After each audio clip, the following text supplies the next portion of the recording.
Om Ajnanatimirandasya Jnananjanishalaakaya Chakshurunmilitam Yena Tasmai Shri Gurave Namaha.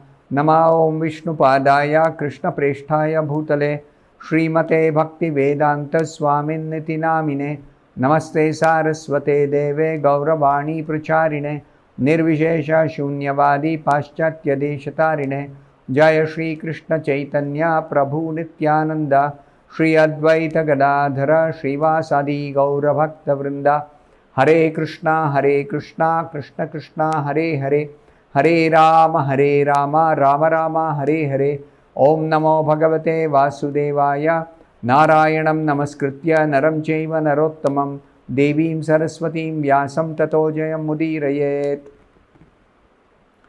In this session, we'll be discussing from two verses, that is 37th and the 38th verses of the 19th chapter of the first canto of Srimad Bhagavatam. The 37th verse is as follows. Ata prichhami samsiddhim yoginam paramam gurum purushasyeha yat karyam mriyamanasya sarvatha. Now Parikshit is asking from Shukadev Goswami a very, very specific question. What is that question? That's a translation of this verse, the 37th verse. You are the spiritual master of great saints and devotees. Yoginam paramam gurum. The same thing was said by Suta Goswami at the beginning of the Bhagavatam. Suta Goswami offered prayers to Shukadev Goswami before he began speaking Bhagavatam to the sages of Naimisharanya. There he described that Shukadev Goswami is the spiritual master of great saints and devotees. So Parikshit is telling, I am therefore begging you to show the way of perfection for all persons and especially for one who is about to die. Purushasyeha yat karyam mriyamanasya sarvatha. Mriyamanasya means one who is about to die. His own position. He is going to meet with death in 7 days. So he is preparing for quitting the body. But he is preparing by asking the greatest of the transcendentalists, the spiritual master of great saints and devotees. He is asking such a personality, kindly show the way of perfection for everyone, including me, who is about to die. So in the purport, Srila Prabhupada explains, unless one is perfectly anxious to inquire about the way of perfection, there is no necessity of approaching a spiritual master.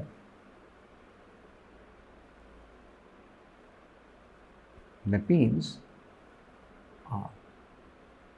a spiritual master is only meant for one thing in everyone's life. He is not meant for anything else.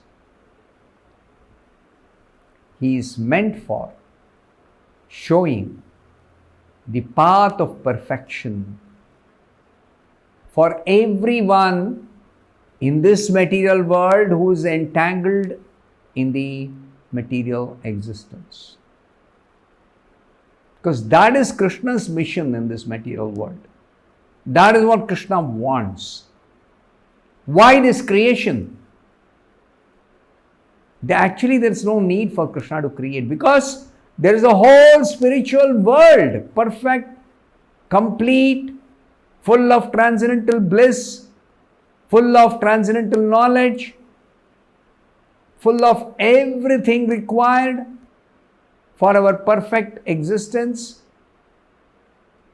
But foolish persons that we are, we left everything and come here. And why have we left that and come here? Because I want to enjoy independent of Krishna. This is utter foolishness. Because there is no such thing that you can enjoy independently. Because that is not your position. That is not your actual position. There is no existence for you without the help of Krishna, without support of Krishna. There is no existence. So Krishna is so kind that because we are adamant, He makes arrangement. He is all powerful. So He makes arrangement. What arrangement does He do? He creates this material world. And after creating, for us to try and enjoy independently, He is making elaborate arrangements. Because we got so many varieties of desires, how I like to enjoy independently. So many arrangements Krishna has made.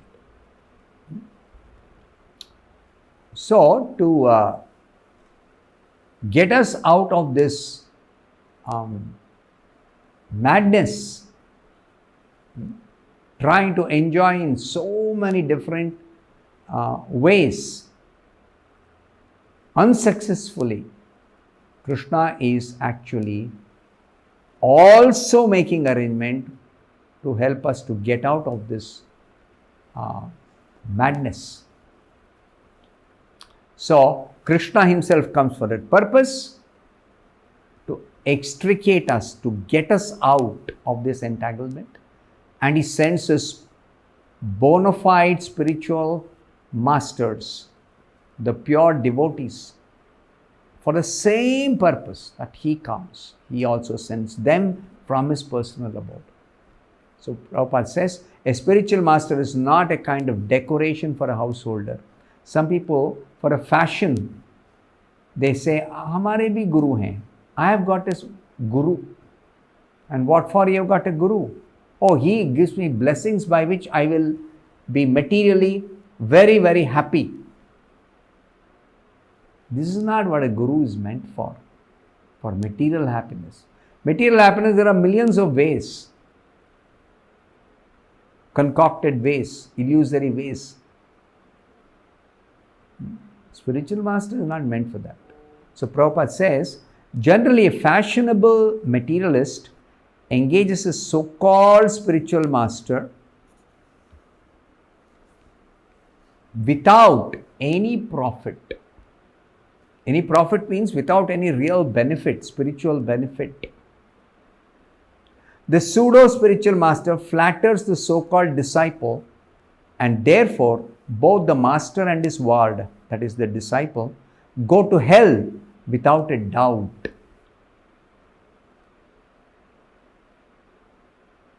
You see, this material world is a place which is full of material actions and reactions. So foolish disciples, they approach even greater fools who pose as spiritual masters and only ask from them, how can I be materially happy? How can I get some material wealth? How can I get some material sense gratification?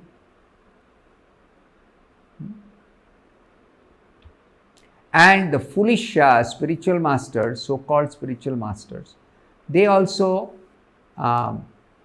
either in ignorance or even sometimes those who are not ignorant also, by way of cheating, they try to give some material happiness, material wealth, material solutions to their problems. Where is the bona fide guru to be found in this world who will give ultimate solution to all problems?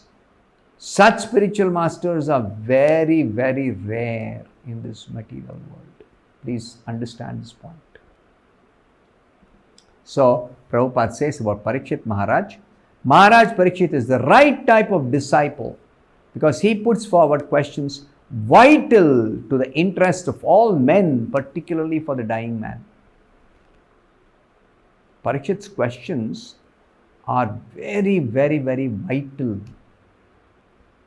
They are of the utmost importance. You can ask a spiritual master so many different questions, but the essential questions which are relevant for our ultimate welfare, for getting us out of this material entanglement, those questions is not generally asked by common people. So, about Parikshit Maharaj, Prabhupada says, the question put forward by Maharaj Parikshit is the basic principle of the complete thesis of Srimad Bhagavatam. See, Parikshit asked one or two questions in the beginning, but the answer to those two questions led to Shukadeva Goswami speaking the entire Srimad Bhagavatam. So you can imagine how vital those questions are. Now let us see how intelligently the great master replies. This is how Prabhupada is ending the purport of this particular verse. How Shukadeva Goswami will answer these vital questions. The 38th verse.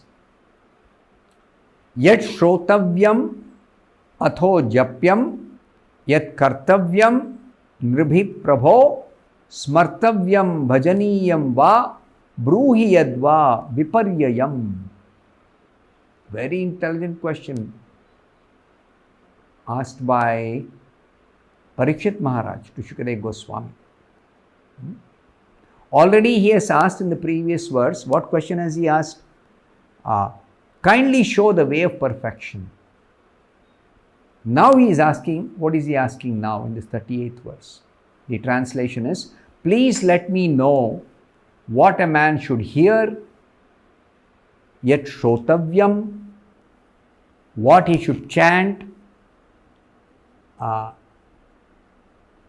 yet japyam, what he should remember, smartavyam, and worship, bhajaniyam. What is worship about for him? And yadva viparyayam. And also, kindly tell me what he should not do. He is asking both positive and negative. What he should do and what he should not do. This is very, very intelligent question. Please explain all this to me.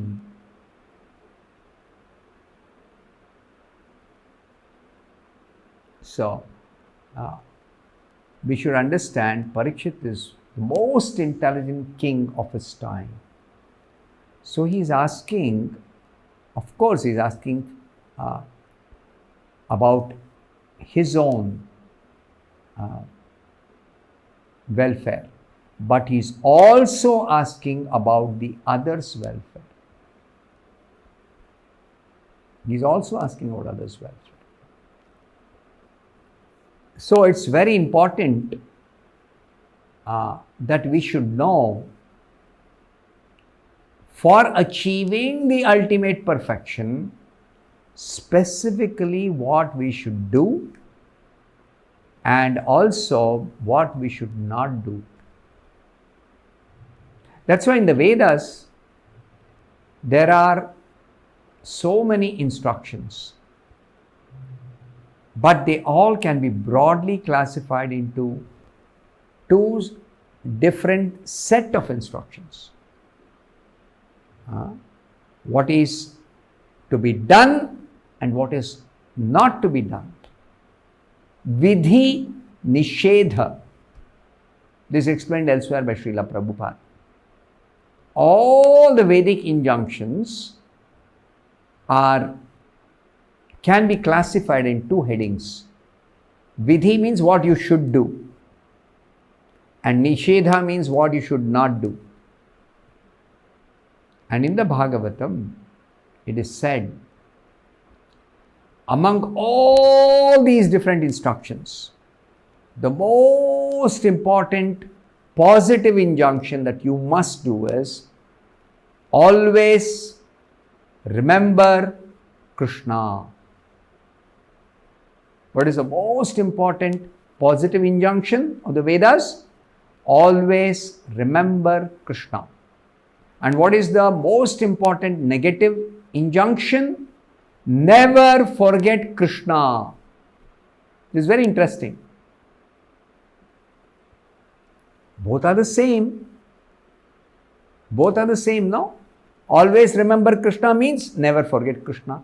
Never forget Krishna means always remember Krishna. Now, why is it said like this? Because the only thing you need to do to achieve perfection is to always remember Krishna and never forget Him. Simply by doing that, you will get all perfection.